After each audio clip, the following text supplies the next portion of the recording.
അള്ളാഹുവിന്റെ റസൂലിനെ ജീവിച്ചിരിക്കുന്ന സമയത്ത് മഹാനായ റസൂലുള്ളാഹി തങ്ങടുക്കിലേക്ക് ചെന്ന് തന്റേതായ പ്രശ്നങ്ങൾക്ക് പരിഹാരം നിർദ്ദേശിച്ചു. ആ പരിഹാരം വേണ്ടതുപോലെ ചോദിച്ചു വാങ്ങി, അതിന് പരിഹാരം നിർദ്ദേശിച്ച പരിഹാരം സ്വീകരിച്ചു. അവർക്ക് ഭൗതികമായ നേട്ടങ്ങൾ ഉണ്ടാക്കി, പാരത്രികമായ മോക്ഷങ്ങൾ ഉണ്ടാക്കിയെങ്കിൽ അവിടെയും മുസ്ലിംകളായ ആൾക്കാർ വരെയും കടന്നു ചെന്നുകൊണ്ടു തൊഴിലാളികളായ സമൂഹം അല്ലാഹുവിന്റെ ഹബീബിന്റെ അടുക്കലേക്ക് കടന്നു ചെന്നു. ഞങ്ങൾ ചെയ്യുന്നതായ ജോലിയുടെ വേതനം കിട്ടാൻ, ഞങ്ങൾ ചെയ്യുന്ന ജോലിയുടേതായ വിയർപ്പിന്റെ പരിഹാരം കാണാൻ ഞങ്ങളുടെ മുതലാളിമാർ തയ്യാറാകാത്ത അവസ്ഥയാണ് എന്ന് മഹാനായ റസൂലുള്ളാഹി തങ്ങളോട് പറയുമ്പോൾ, ആ ഹബീബിന്റെ നേതൃത്വത്തിൽ തന്നെ ഈ തൊഴിലാളി സമൂഹത്തിന് വേണ്ടതുപോലെ മുതലാളിയുടെ ഭവനത്തിലേക്ക് മാർച്ച് നടത്തിയിട്ട് ഈ തൊഴിലാളികൾക്ക് അവർക്ക് ചെയ്യുന്നതായ ജോലികൾക്ക് വിയർപ്പിൻ്റെതായ ആ വിയർപ്പുണങ്ങുന്നതിന് മുമ്പ് തന്നെ വേതനം കൊടുക്കണം എന്ന് പറഞ്ഞ് ആ വേതനം വാങ്ങിക്കൊടുത്ത അഷ്റഫുൽ ഖൽഖ് മുഹമ്മദ് റസൂലുള്ളാഹി സ്വല്ലല്ലാഹു അലൈഹി വസല്ലം തങ്ങൾ അവിടെ ഹബീബിന്റെ അടുക്കലേക്ക് കടന്നു ചെന്നത് ഇസ്ലാമിന്റെ മെമ്പർഷിപ്പ് എടുത്ത തൊഴിലാളികളായിരുന്നില്ല. പിന്നെയോ അല്ലാതെ ജീവിക്കാൻ കഴിയില്ല, ശുദ്ധമായ വെള്ളം വേണം, അതിനെന്താ പരിഹാരം?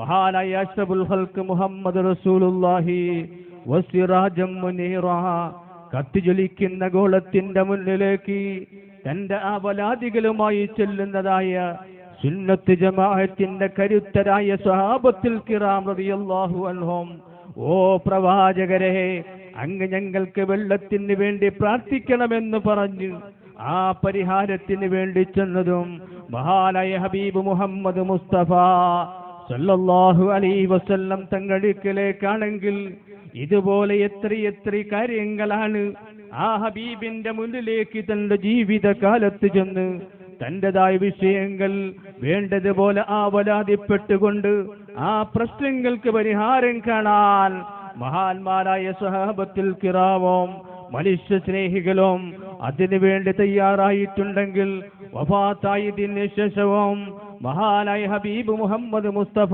സല്ലല്ലാഹു അലൈഹി വസല്ലം തങ്ങൾ അതേ ഹബീബിന്റെ അടുക്കൽ തന്റെ പരാതികൾ പറഞ്ഞാൽ ഒരിക്കലും തങ്ങളെ കൈവിടില്ല എന്ന ആദർശമുള്ളവരാണ് സുന്നികൾ. അതേ മഹാന്മാരായ സുന്നത്ത് ജമാഅത്തിന്റെ കർമ്മോത്സുകരായ സ്വഹാബത്തുൽ കിറാം അവരെ കാണിച്ചതുപോലെയുള്ള ആദർശ ധീരതയാണ് ഇക്കാലത്തുള്ള സുന്നികൾ കാണിച്ചു കൊണ്ടിരിക്കുന്നത്. അലാ യാ റസൂലല്ലാഹി അന്താ റജാഉനാ വകുന്താ ബിനാ ബർറൻ വലം തകു ജാഫിയാ. അല്ലാഹുവിന്റെ ഹബീബിന്റെ അടുക്കലേക്ക് റൗള ഷരീഫിലേക്ക് ചെന്ന് ആ ഹബീബിന്റെ അടുക്കൽ നിന്നുകൊണ്ട് അലാ യാ റസൂലല്ലാഹ്, അല്ലാഹുവിന്റെ പ്രവാചകരെ, അന്താ റജാഉനാ, അങ്ങ് ഞങ്ങളുടെ പ്രതീക്ഷ തന്നെയാ. ഇത് പറഞ്ഞത് ഈ കാലഘട്ടത്തിൽ SYSന്റെ പ്രവർത്തകരാണോ, SSFന്റെ പ്രവർത്തകരാണോ, ഈ കാലഘട്ടത്തിലെ മുസ്ലിമാണോ? ഒരിക്കലുമല്ല. മഹാന്മാരായ റസൂലുള്ളാഹി തങ്ങളെ കണ്ട ആ സഹാബത്തിനെ കണ്ട് ദീൻ പഠിച്ചവരല്ലേ ഹബീബിന്റെതായ റൗളയിലേക്ക് ചെന്നു ഇതുപോലെയുള്ള തവസ്സുലിന്റെ ഇസ്തിഗാഥയുടെ ആ ബൈത്തുകൾ ചൊല്ലിയെങ്കിൽ അതേ ആദർശമാണ് SYSകാരനുള്ളത്, അതേ ആദർശമാണ് SSFകാരനുള്ളത്. അതേ മഹാനായ ഹബീബ് മുഹമ്മദ് മുസ്തഫ അത് കത്തിജ്വലിക്കുന്നതായ ഗോളം തന്നെയാ. ആ ഗോളം ഈ ലോകത്തിൽ നിന്ന് വഫാത്തായിട്ടുണ്ടെങ്കിലും അതണഞ്ഞു പോയിട്ടില്ല. റൗളയിലേക്ക് നാം ചൊല്ലുന്ന സ്വലാത്തുകൾ, ആ മദ്ഹിന്റെതായ ഗീതങ്ങൾ, ബുർദയുടെ ഈരടികളെല്ലാം തന്നെ മഹാനായ ഹബീബ് മുഹമ്മദ് മുസ്തഫ സല്ലല്ലാഹു അലൈഹി വസല്ലം തങ്ങൾ നേരിട്ട് പറയുന്നത് പോലെ തന്നെ ആ ഹബീബ് കേൾക്കുന്നുണ്ട്. നേരിട്ട് പറയുന്നത് പോലെ തന്നെ ആ ഹബീബ് അത് അറിയുന്നുണ്ട്. അതിന് വേണ്ടതുപോലെ അതിന് വേണ്ട പ്രയോജനങ്ങൾ നമുക്ക് ഉണ്ടാകുകയും ചെയ്യുന്നുണ്ട്. ആയതുകൊണ്ടല്ലേ നാം നിർബന്ധമായും നിസ്കരിക്കുന്നതായ നിസ്കാരങ്ങളിൽ, അതേ സുന്നത്തായ നിസ്കാരങ്ങളിൽ, ഏത് നിസ്കാരം നിർവഹിച്ചാലും അത്തഹിയ്യാത്തുള്ള നിസ്കാരങ്ങൾ നിർവഹിക്കുമ്പോൾ ആ തഹിയ്യാത്തിലായിട്ട് അസ്സലാമു അലൈക അയ്യുഹൻ നബിയ്യു എന്ന്, ഓ പ്രവാചകരെ എന്ന് നേരിട്ട് കാണുന്ന ഒരാളിനോട് സലാം പറയുന്നത് പോലെ ഹബീബിനോട് നേരിട്ടങ്ങ് പറയുകയല്ലേ ചെയ്യുന്നത്. അസ്സലാമു അലൈക അയ്യുഹൻ നബിയ്യു, ഓ പ്രവാചകരെ അല്ലാഹുവിന്റെ രക്ഷ അങ്ങയുടെ മേലുണ്ടാകട്ടെ എന്ന് ആ ഹബീബിനോട് സലാം പറയുമ്പോൾ ആരെങ്കിലും അവിടുത്തെ തവസ്സുലിനെയും ഇസ്തിഗാഥയും അതേ ഹബീബിനോട് പറയുന്നത് ശിർക്കല്ലേ എന്ന് വാദിക്കുന്നവർ അവിടെ ഹബീബിനോട് അസ്സലാമു അലൈക അയ്യുഹൻ നബി എന്നുള്ള ഭാഗത്ത് മറ്റൊരു പദം ചേർക്കുമോ എന്നാണ് നാം അവിടെ ചിന്തിക്കേണ്ടത്. അവിടെ അവർ അസ്സലാമു അലൈക അയ്യുഹൻ നബി എന്ന് തന്നെയല്ലേ അവിടെ പറയുന്നത്. ഇവിടെ നാം മനസ്സിലാക്കണം, അങ്ങനെ ഓരോ കാര്യങ്ങൾ എടുത്ത് ചിന്തിക്കുമ്പോൾ ഇവിടെ ബിദ്അത്തുകാരന് യാതൊരു സ്ഥാനവുമുണ്ടോ? ഇവിടെ ആദർശ വൈകല്യമുള്ളവന് ഇസ്ലാമിൽ എന്ത് സ്ഥാനങ്ങളാണുള്ളത് എന്ന് നാം വളരെ വ്യക്തമായി ചിന്തിക്കേണ്ടതാണ്. മഹാനായ ഹബീബ് മുഹമ്മദ് മുസ്തഫ സല്ലല്ലാഹു അലൈഹി വസല്ലം തങ്ങൾ ലോകത്തിനോട് പ്രഖ്യാപിച്ചതെന്താണ്?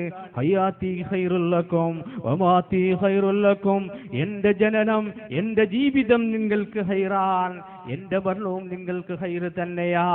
അപ്പോ ജീവിതകാലത്ത് കാര്യങ്ങൾക്ക്, പ്രശ്നങ്ങൾക്ക് പരിഹാരം കിട്ടുന്നത് പോലെ തന്നെ അവിടുത്തെ വഫാത്തിന് ശേഷവും മഹാനായ ഹബീബ് മുഹമ്മദ് മുസ്തഫ സല്ലല്ലാഹു അലൈഹി വസല്ലം തങ്ങളോട് സഹായം ചോദിക്കുന്നതിനെ തൊട്ട് യാതൊരു വിധമായ വ്യാകുലതയും വേണ്ട, അവിടെ യാതൊരു വിമർശനങ്ങളും വേണ്ട, അവിടെ വേറെ യാതൊരു ആശയക്കുഴപ്പങ്ങളും വേണ്ട.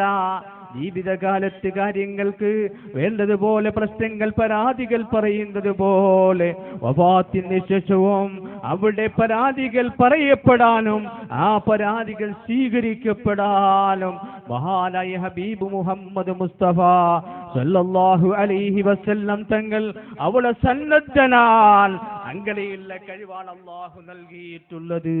ആ വിശ്വാസ ആദർശമുള്ളതായ സുന്നത്ത് ജമാഅത്തിന്റെ വക്താക്കൾ നടത്തുന്ന ഈ മഹത്തായ സ്വലാത്ത് മജ്ലിസ്, ഇന്നല്ലാഹു വ മലായികതഹു യുസല്ലൂന അലൻ നബിയ്യി, അല്ലാഹുവും അവന്റെ മലക്കുകളും മഹാനായ ഹബീബ് മുഹമ്മദ് മുസ്തഫ സല്ലല്ലാഹു അലൈഹി വസല്ലം തങ്ങൾക്ക് സ്വലാത്ത് സലാമുകൾ ചൊല്ലിയിട്ടുണ്ട്. ആയതുകൊണ്ട് നിങ്ങളും ആ ഹബീബിന്റെ മേൽ സ്വലാത്തും സലാമുകളും ചൊല്ലണം എന്ന് പരിശുദ്ധമായ ഖുർആൻ നമ്മളോട് പ്രഖ്യാപിക്കുമ്പോൾ ഒരു ഭാഗത്ത് നിർബന്ധമായി സ്വലാത്തുകൾ ചൊല്ലുന്നുണ്ട്, മറ്റൊരു ഭാഗത്ത് സുന്നത്തായ സ്വലാത്തുകൾ ചൊല്ലുന്നുണ്ട്. അതേ ബാങ്കിൻ്റെതായ ധ്വനികൾ കേൾക്കുമ്പോൾ മഹാനായ ഹബീബ് മുഹമ്മദ് മുസ്തഫ തങ്ങളുടെ മേൽ സ്വലാത്ത് ചൊല്ലാതെ അവിടുത്തെ പേര് പറയാതെ ബാങ്ക് സ്വീകാര്യമാണോ?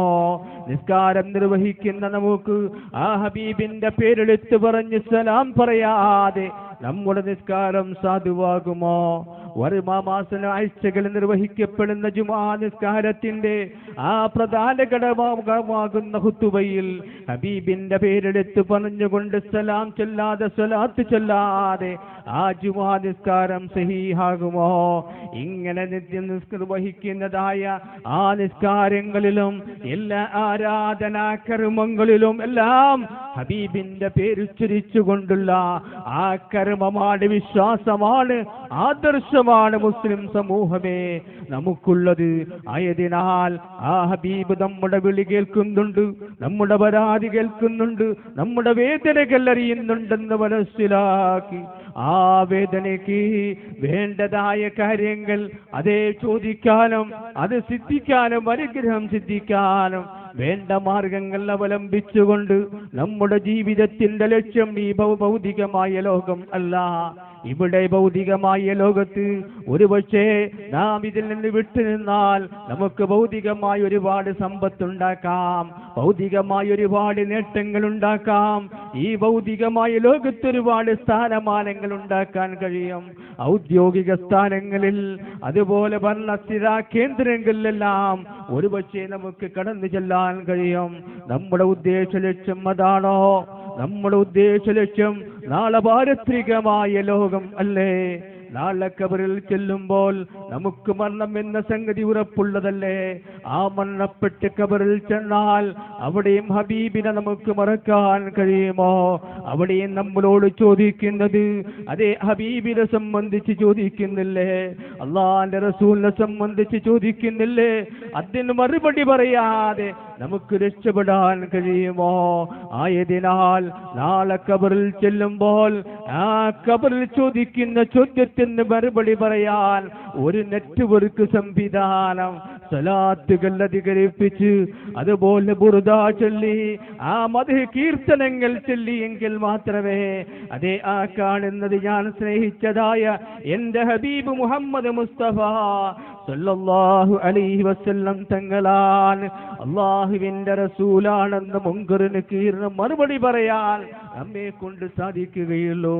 ആയതിനാൽ ആ ഖബറിൽ കഴിഞ്ഞാലും നാളെ പാരത്രികമായ ലോകത്ത് അവിടുത്തെ ശഫാഅത്തില്ലാതെ നമുക്ക് രക്ഷപ്പെടാൻ കഴിയുമോ?